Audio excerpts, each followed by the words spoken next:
vocabulary topic will be food. Now, before we even start here, and it is actually here, but I always like to present it first and give you the equivalence.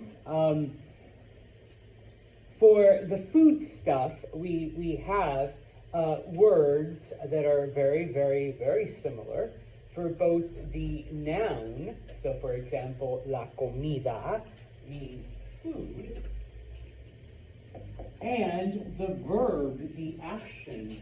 What does comer mean? To eat. Okay? And if you notice, yeah, comida and comer, all right, it is the same root. They do share similarities. It's not like English where food, eat. I don't even think there's, the same letters. No, F-O-O-D and E-A-T. But comer, comida. Okay?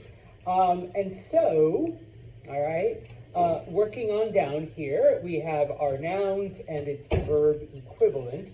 And we've done just one of these. We did almorzar way back, those of you that took Spanish 101 here,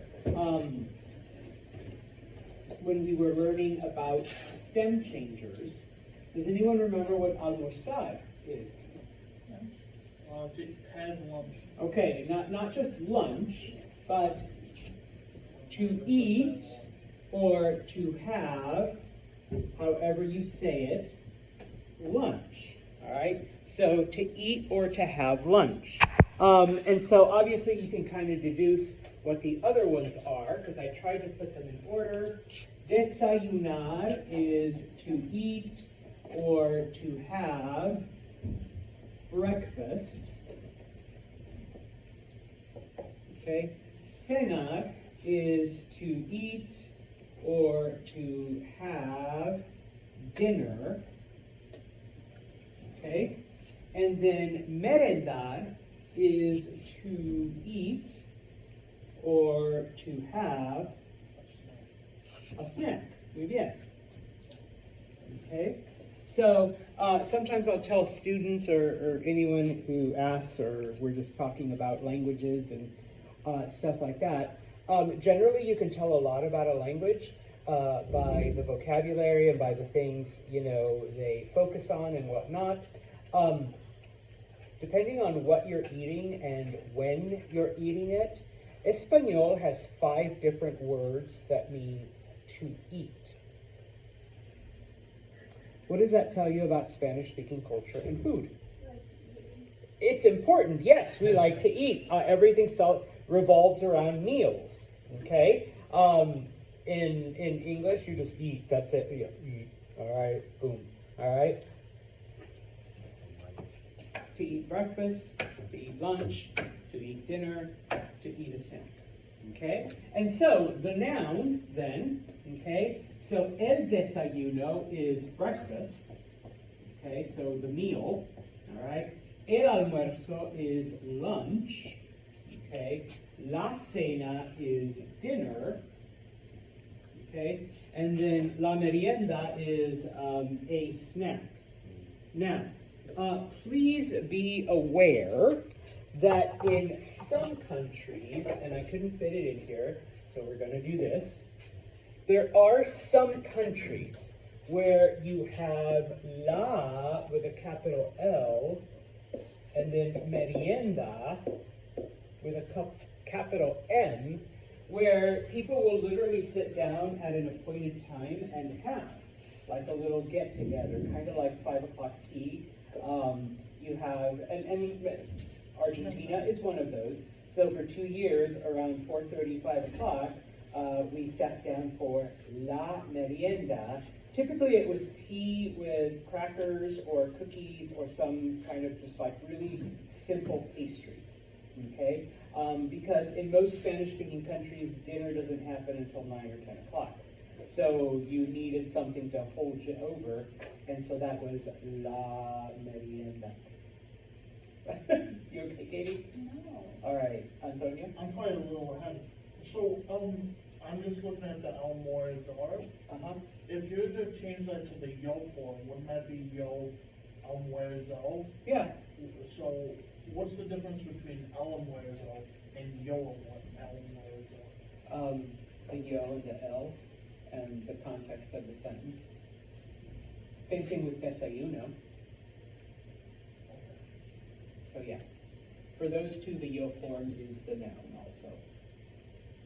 Katie, why were you so shocked? I'm 15 days I Yeah, you wouldn't survive in a Spanish-speaking I don't country. think so. But that's why people take la siesta, a nap. There is an afternoon nap, and then you wake up and you have a snack. So there you go. Okay. Now, in other places, of course, we distinguish this with just like una merienda. Okay, lowercase. Okay. So you just have a snack. So like before I came over here, I had some coffee, and then just a couple crackers. All right, because I don't eat lunch until after like 1:30. So that'll tie me over. All right. So I had una merienda, just a quick snack. Okay. I don't think I've actually sat to la merienda. I guess if you're visiting Britain and you sit down for cream tea and crumpets and a bunch of other shit like that, like they like to do around 3 or 4 o'clock, then yes. But otherwise, I haven't had a proper merienda in a long time. Okay? So, and of course, 2 other verbs or 2 other expressions associated with all of this.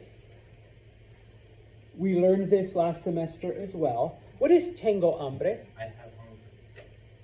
In normal English. I'm hungry. I'm hungry, muy bien, and tengo sed.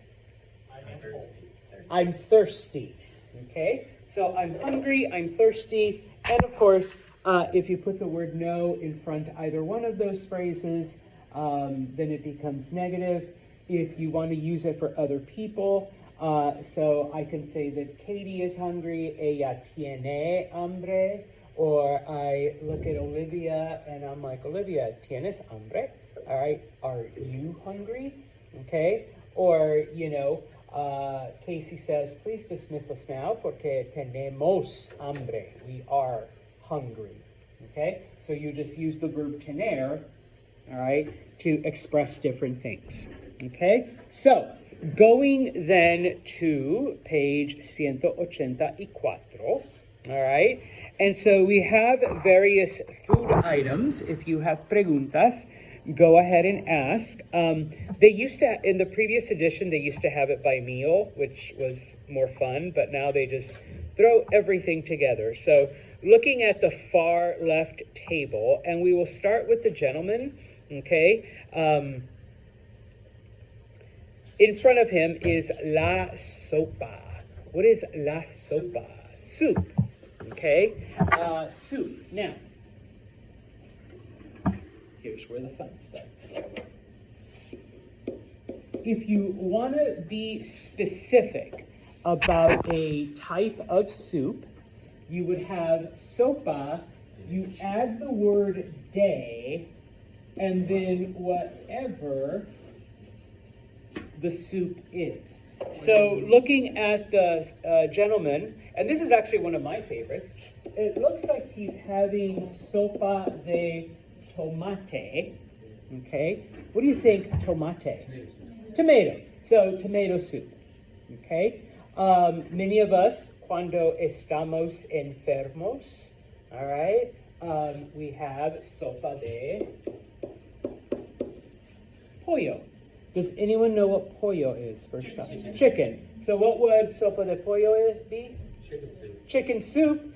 If you want to say chicken noodle, sopa de pollo y. In this case, it would be fideos. Fideo is the term for noodle. But of course, you don't just have one noodle in it. There's lots of noodles. At least that's the Spanish thinking, so that's why we make it plural. A singular noodle would be fideo. Yeah, so why is it singular in English? Because there's lots of noodles. So it should be chicken noodles soup. Just didn't sound Yeah, I know, okay? But in Espanol, that's why we make it plural, because there's more than one noodle in your soup. Well, there's more than one chicken usually too. No, usually it comes from one. Usually it comes from one whole chicken, I mean, different parts of the chicken. Yeah. One long noodle that just broke up. Posible, all right? All of these possibilities, we'll save that for philosophy class. All right, so next to la sopa, el vino tinto, Red wine. specifically red wine. Now, the word vino means wine, okay? Tinto does not mean red, though. In this case, in Spanish, we call it tinted wine. All right, so el vino tinto. All right, if you say vino rojo, people will just kind of look at you funny, okay? Because it's tinted wine, so el vino tinto. All right? You may not be able to tell. La mantequilla, it is butter. Okay, maybe you could tell. It's not on a butter dish, or it doesn't look like a butter dish. Slices of cheese. Yeah, but you do have a knife for spreading. So la mantequilla, butter, and typically that goes on el pan, bread. Okay, so pan, bread, la mantequilla, butter. Okay, and then of course you have the most common seasonings. Ironically, they share the same letters as they do in English. La sal, salt, and la pimienta, pepper. Okay, so salt and pepper. Now, of course, to me and Casey, Salt and Pepper is an awesome female rap group. All right. No, maybe you're like Santos. No, was never into them. But all right. Now, a couple semesters ago, somebody asked me if that's the same word for like a green pepper or a red pepper. It's not. Gracias. So pimienta, if it's feminine, it's the seasoning. Okay, the seasoning. But if you make it masculine, pimiento, it's the fruit. Technically it's a fruit. It's the plant. Okay, so like green pepper, red pepper, bell pepper, whatever. Okay, yellow pepper. Ghost pepper. Gracias. See, all of those. So if you're talking about one of those, it's a pimiento. If you're talking about the seasoning, it's pimienta. Okay? Moving on then, el vino blanco. White wine. White wine. So here we do use the color, vino blanco. Okay? Antonio, ¿te gusta el vino blanco? No. No. ¿Te gusta el vino tinto? No. No. Jack Daniels. Okay. Barbarian. Okay. Casey, ¿te gusta el vino blanco? Sí. ¿Te gusta el vino tinto? Sí, also. All right. Muy bien. Okay. Sí. Me gusta un buen Riesling. Okay. Me gusta vino blanco. Vino tinto me da migrañas. Okay. Migrañas? No. Migraines. Okay. And I can tell you, pardon my English, it really fucks me up. Red wine, no sé por qué. I thought I was just a lightweight until my sisters were like, oh no, that's a Santos trait.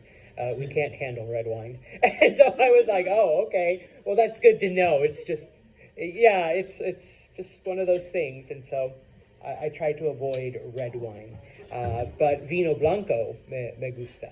Okay, el vino blanco. So on occasion, when I'm like, you know what, this is one of those nights, I need to get messed up. Vino tinto, por favor. Bring on the Pinot Noir. All right, just leave the bottle. Actually, if I'm gonna go for it, un buen Malbec. So see. Okay, so yeah. Olivia's like, I don't even know what those words are.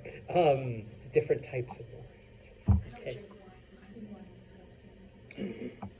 It hurt. Yes, It hurts sir. my family, so my grandmother. Oh, okay. Está bien. What's the point of wine? Está bien. Está bien. Wine is disgusting. a good use for grapes. That's the point of wine. No, Okay. it's disgusting. Just The every worst, grape that- the worst thing grapes have ever been. And that's saying something because grape flavoring is disgusting. I know. Oh, I have grape punch. No. Yeah, it doesn't taste like grape, but it tastes like purple. It's so bad. It tastes like purple. You've never seen that meme? Like it's those little barrel things, and it's like, this never tasted like grape, but it definitely tasted like purple.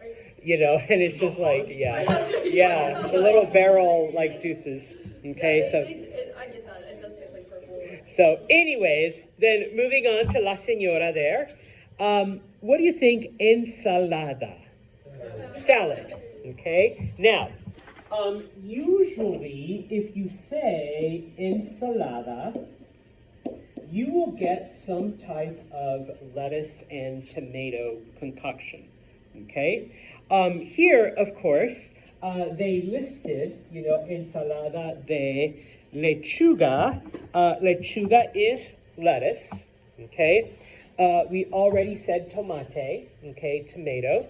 Y huevo duro. Egg, boiled egg. Muy bien. Now, in Espanol, we call it a hard egg. But yes, even in English, like hard-boiled egg. Okay? So as opposed to a soft-boiled. So hard-boiled egg. Okay?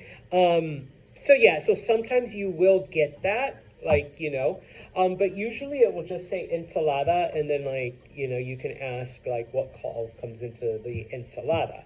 But once again, if you want to be very specific, you would add the day and then whatever ingredients are in it, like this. Okay? What would chicken Caesar? Ensalada de César con pollo. Caesar, so you put Caesar before? Remember, in Espanol, we reverse the order of nouns and adjectives. Okay? Now, I was going to say, if it's a non-traditional salad or something like that, okay, so de César, okay, con pollo. Now, we say with, because your traditional Caesar salad does not come with chicken, okay, so you're adding it on there, all right? And a fun fact, Caesar salads were invented in Mexico, okay? Not Caesar? Caesar didn't create Caesar them? did not create his No, salad. they were invented in Mexico, okay? Americans, of course, tourists come into a restaurant after it's closed and want food, and the only person there was like, he wasn't even the chef, and so he goes back into the kitchen and just comes up with something that, out of the ingredients that are there, that he doesn't have to cook. He found, some lettuce, he found some croutons, he found some mustard and a couple other things that he blended together, and he brings the tourists. And they're like, oh, and guess what his name was? Caesar. Cesar, but Caesar. And they're like, oh, what is this? And he literally just said, oh, Caesar's salad. And yeah, it was invented in Mexico. So you're welcome, Americanos, once again. Okay, so anyways, now, when I said, like, non-traditional salads, like, not lettuce and tomato stuff, Macaroni. does anyone know what papas? So, ensalada de papas, potato salad. Okay. Now, just FYI, in South America, they call potato salad ensalada rusa, Russian salad. I really don't know why. Maybe because Russians invented it. So I remember going to Argentina, and they're like, oh yeah, we'll get you some ensalada rusa. And I'm like, Russian salad. And I looked at them like, es ensalada de papas. They're like, sí, papas con mayonesa. And I'm just like, so it's potato salad, but you call it Russian salad. So yeah, so like ensalada de papas. Macaroni is just macaroni, so ensalada de macaroni. Okay.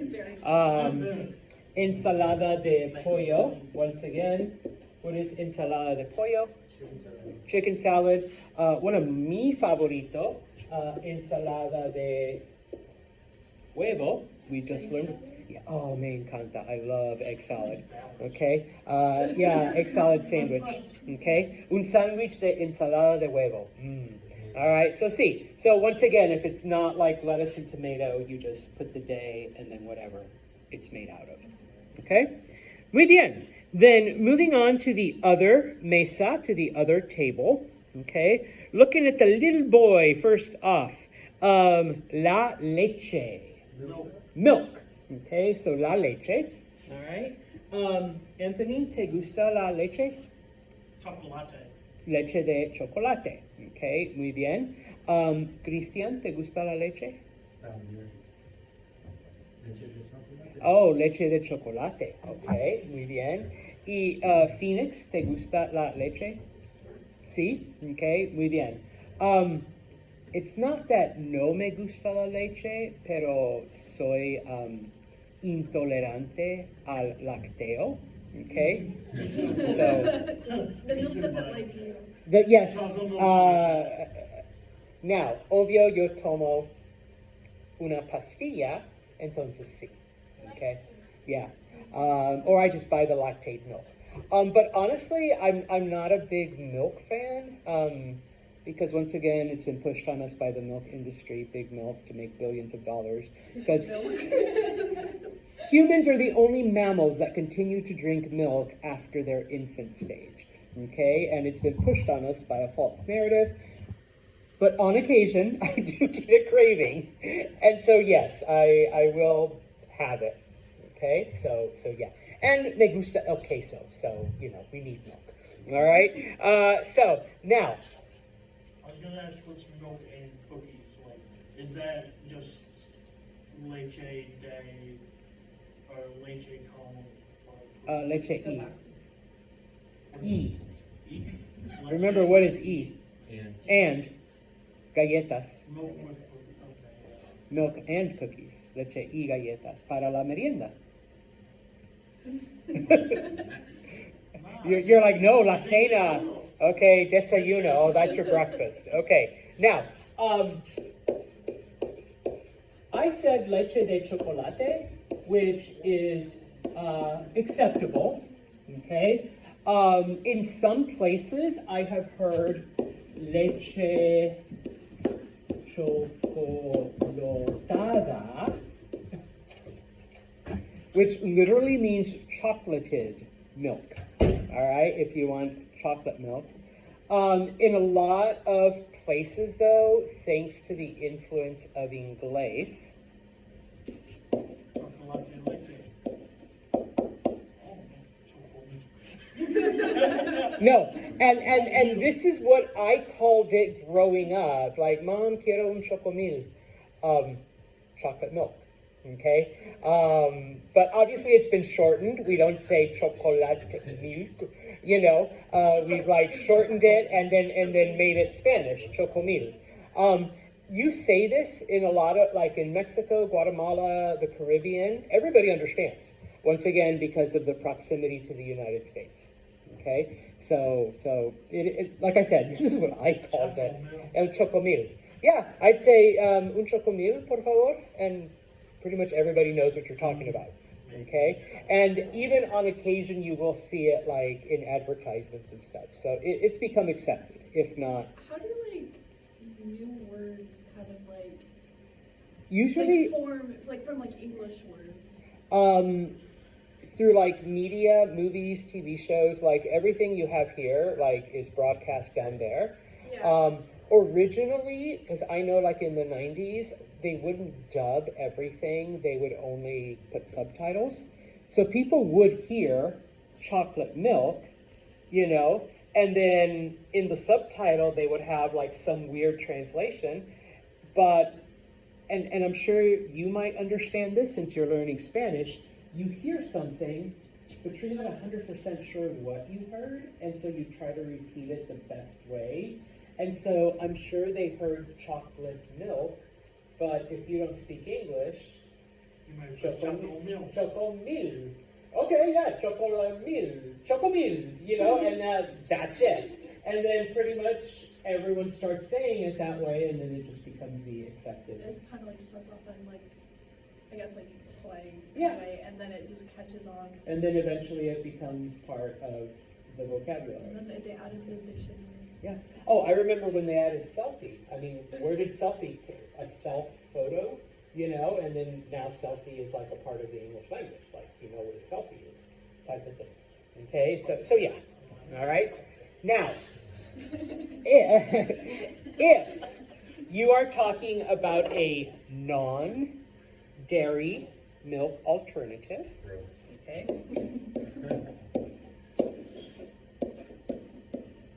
Yeah.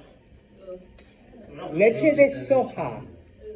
Is that soy milk? That is soy. And no, soy milk isn't Spanish like I am milk. But leche de soja. Soy leche.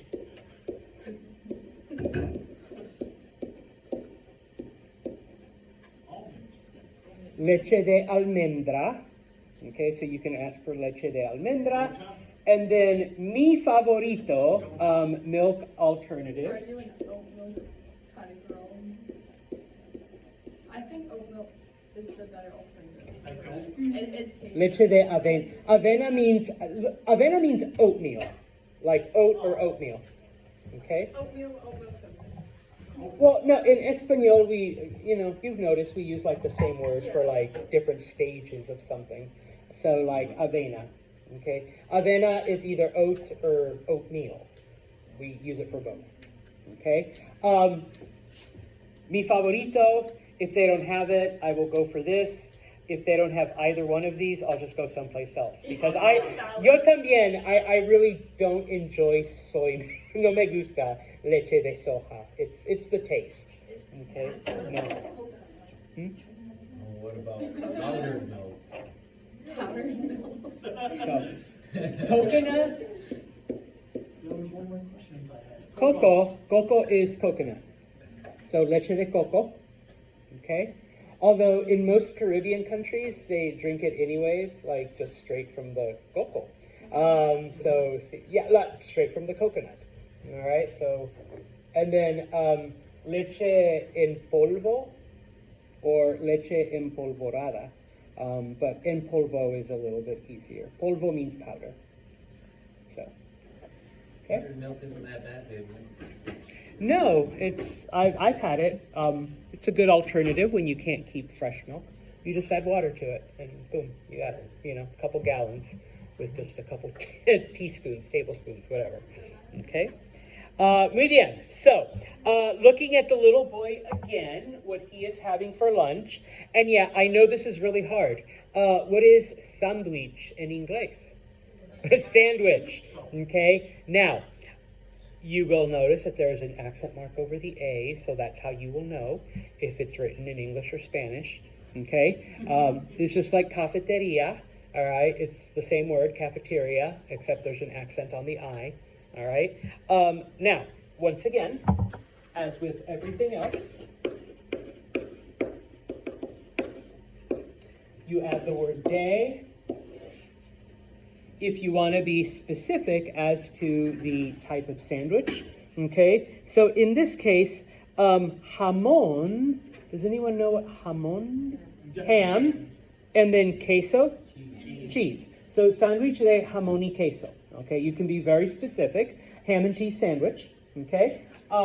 Usually when I order un sandwich, either in a Subway or Jimmy John's, sandwich de pavo. Does anyone know what a pavo? Turkey.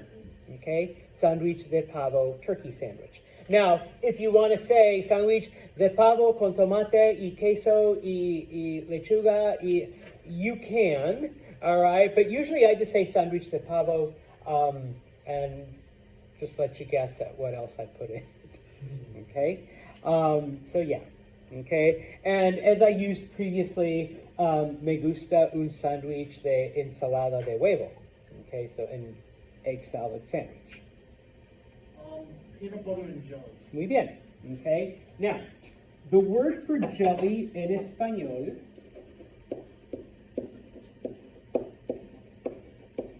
and I know this looks like the word marmalade, okay, but in Espanol we do not distinguish, once again, between marmalades and jellies and jams and preserves. I don't even understand the difference, to be honest. Like, I see the words at Walmart on different things, and to me they're the same, but I've had people be like, no. I know that marmalade has orange peels in it, or lemon peels, or some weird crap. But like jams and preserves and jellies, someone's like, well, it's the amount of sugar they put in it, or it's the boiling that they do, or like... Jellies are clear, there's no pieces of fruit on them. Okay, And jams have little pieces of fruit. And Oh. I think preserves are even bigger. okay. And then I know marmalade has peels, all right, because I've tasted it, and I'm like, Jelly looks like Jello. okay, so... See, like I said, I without Casey, we would not know the difference, all right? So... Language here. Okay, so in Espanol, though, we honestly don't distinguish. So we just call it mermelada. So that's all jellies, jams, preserves, marmalades, all of that. Okay? Now, peanut butter depends on where you are. Okay? I grew up with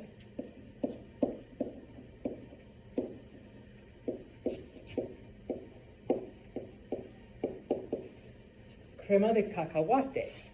Okay? You say cacahuate? Yes. Okay? Now, that is Mexican Spanish, and cacahuate is actually, once again, the Aztec word for peanut. Okay? From cacahuatl. Okay? So only a few places would understand that. Okay?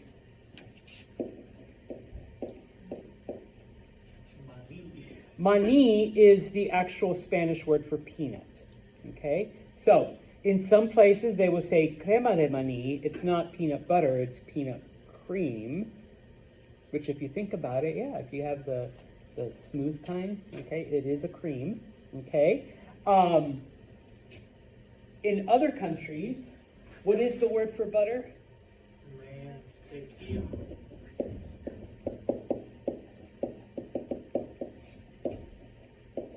So, a literal translation, mantequilla de maní, okay, peanut, or, butter made of peanuts, okay, so peanut butter, mantequilla de maní, all right.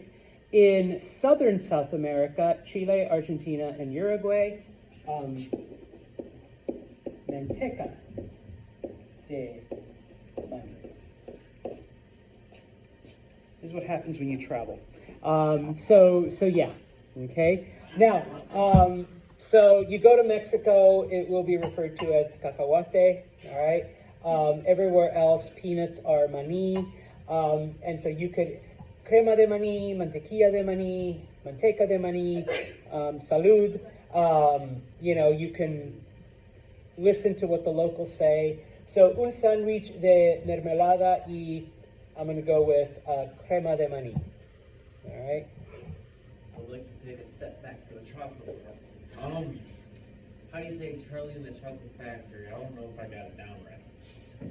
Carlos y la fábrica de chocolate. No, I didn't get that right. Did you at least get Charlie right? Charlie? I wrote his name like Charlie. Oh, it's Carlos. Carlos. Well, Charles is Carlos.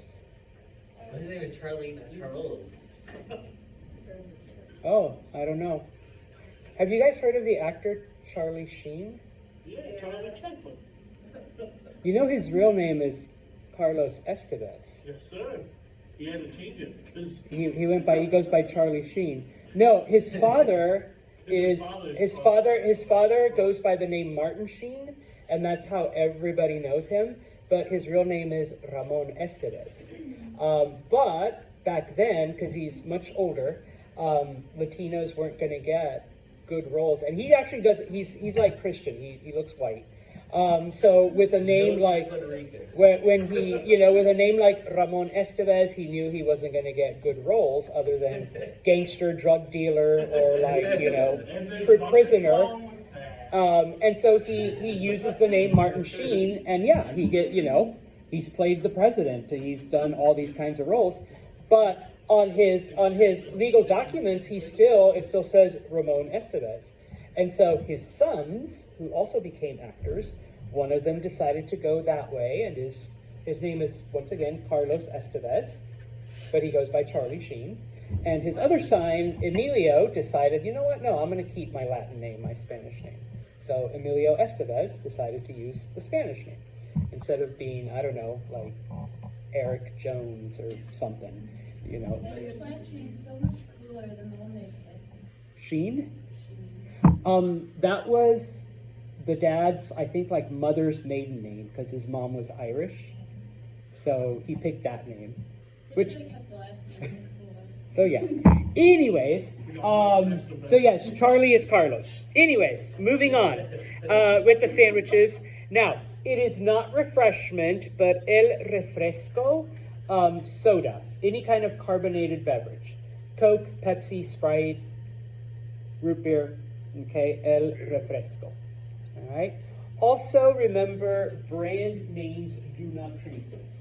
Okay. So if you want, well, Coke kind of does, because we all call it Coca. Because it does get its name from the cocaine that was originally a part of the recipe. The good old. Okay. Good old So you know, we do call it Coca. But la Pepsi, el Sprite, okay, el Dr. Pepper, el root beer, yes, those do not change. Okay. Now, el pollo, we already said, is chicken. Asado just means grilled. Okay, grilled chicken. All right. And then moving on to the next person, la langosta. Lobster. Lobster. So if you're a lobster fan, langosta, or maybe you like to go to langosta roja, red lobster. Sí. Okay, red lobster, langosta roja. Now, looking at el agua, agua mineral, I suppose you can take it to mean mineral water, but just think of it, and I meant to buy one, just bottled water. Okay, when you say agua mineral, as opposed to from the tap. Okay, so you say agua mineral, it means bottled water. We don't call it bottled, we say it's mineral. Okay, now, All fancy. con gas, with gas. Okay. Holy. Yes, bubbly water, sparkly water. Yes, sparkly water, bubbly water, carbonated water. Okay. Now, some people are like, "Ooh, gross," and I used to think that until I moved to South America, and sometimes it's the safer alternative. So you get used to it. And I tell people, no, like it is an acquired taste. So now I can handle, like even 30 years later, you know, sparkly water, you know, bubbly water, whatever.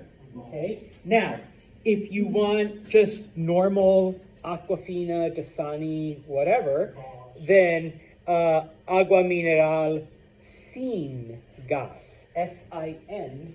S-I-N means without. Non-carbonated. Yes, non-sparkly, non-carbonated water, non-fizzy. That's the other word. Is it not just assumed that it's not fizzy? You No, have to say that you it's have to, not yeah. fizzy water. Because it is really popular, like in Spanish-speaking countries. So yeah, you do have to be specific. I want non-fizzy water, or I want fizzy water. And now, I often tell people the old adage of don't drink the water is partially true, not because it's dirty or not because, you know, anything like that, it's unhygienic. It has to do with bacteria. We all have bacteria. I don't care how clean you think you are. We all have bacteria, all right? But the bacteria that you're exposed to here in upstate New York is different from the bacteria you'd be exposed to in Mexico or Central America or South America. And so whatever they call it, in Mexico it's Montezuma's revenge, or, you know, whatever the term for it, traveler's diarrhea, is the official term. It's just your body reacting to a new type of bacteria that it's being exposed to. All right?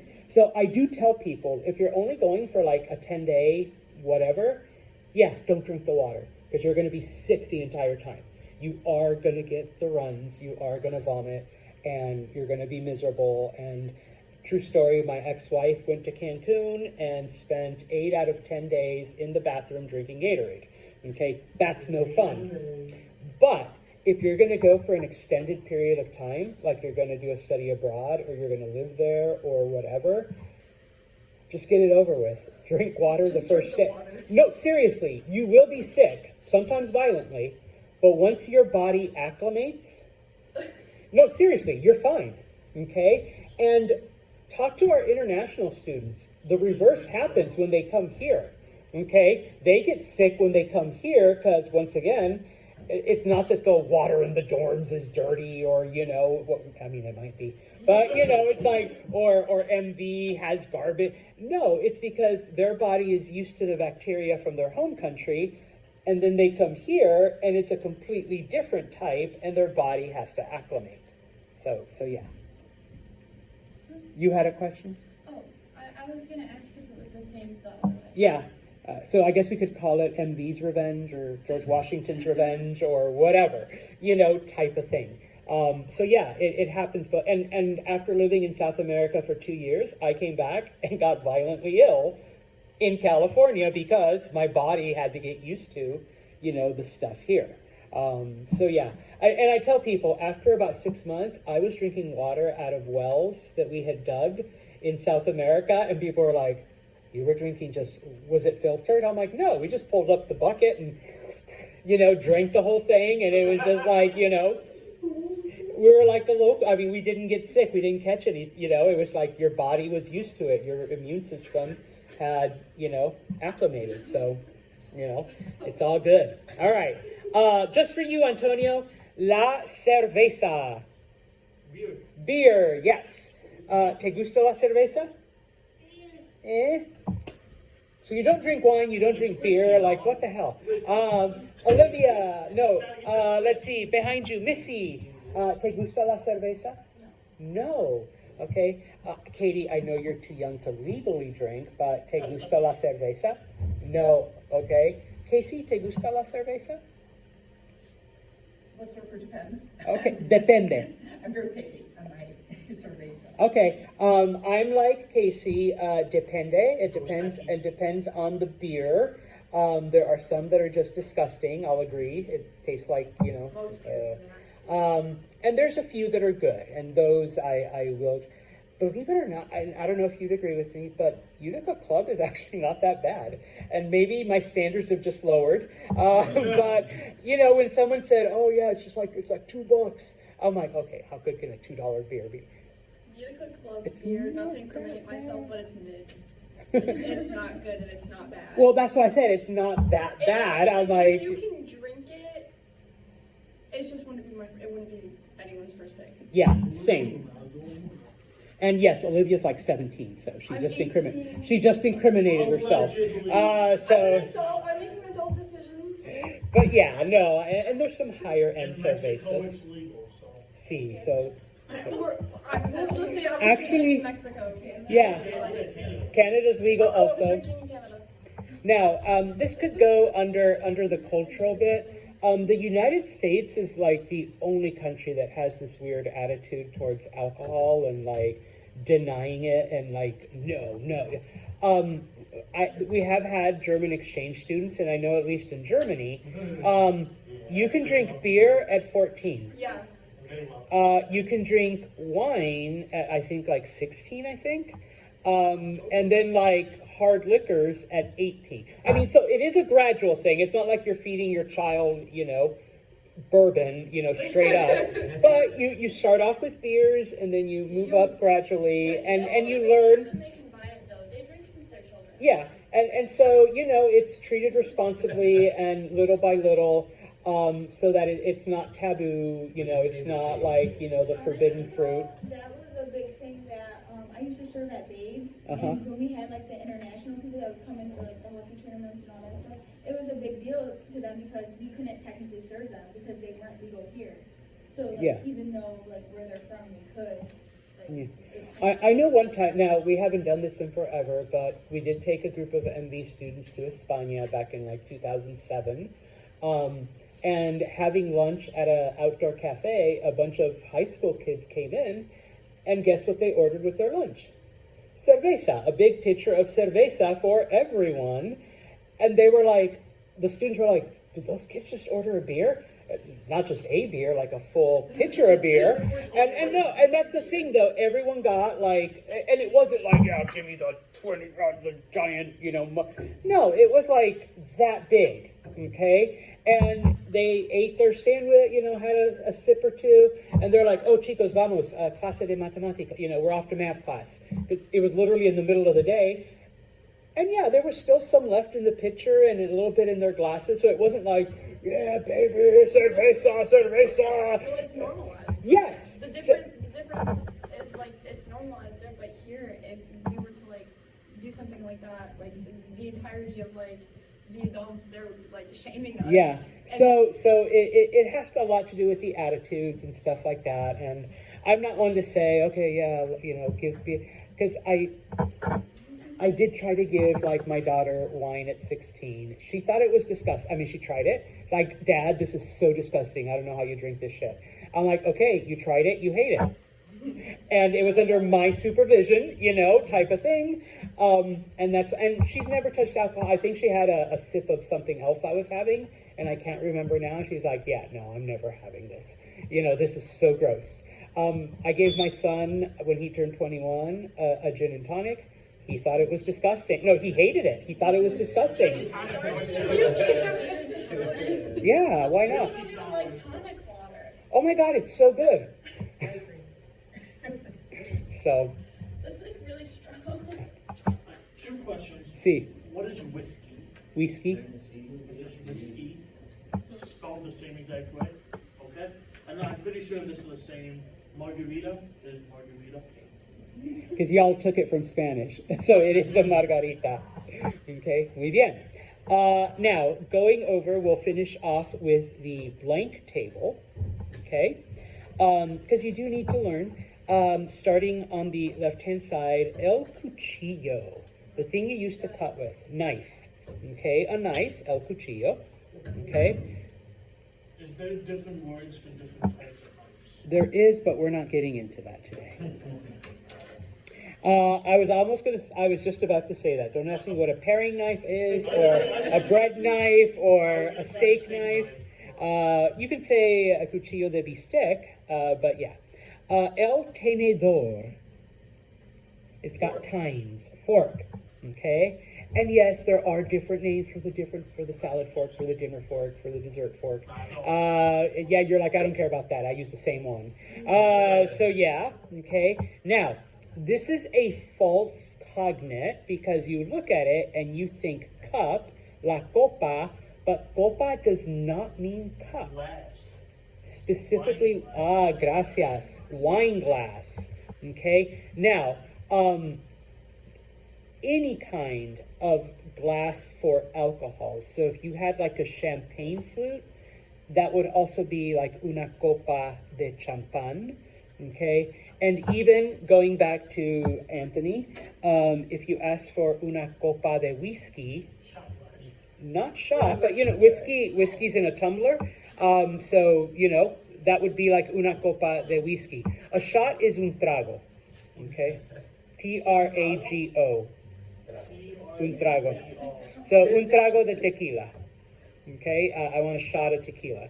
Okay? Un trago de whiskey. I want a shot of whiskey. As opposed to, you sit with the thing, you let it, and, Now I can drink with my friend. With my okay? friend. Now, this one does mean cup, la taza, okay? So, taza de café, taza de té, taza de whatever, you drink in a cup. Vaso, el vaso. Glass, okay? Now, just like in English, it's not literally made of glass. It could be plastic, it could be paper, it could be styrofoam, whatever. See, that's a vaso. El vaso.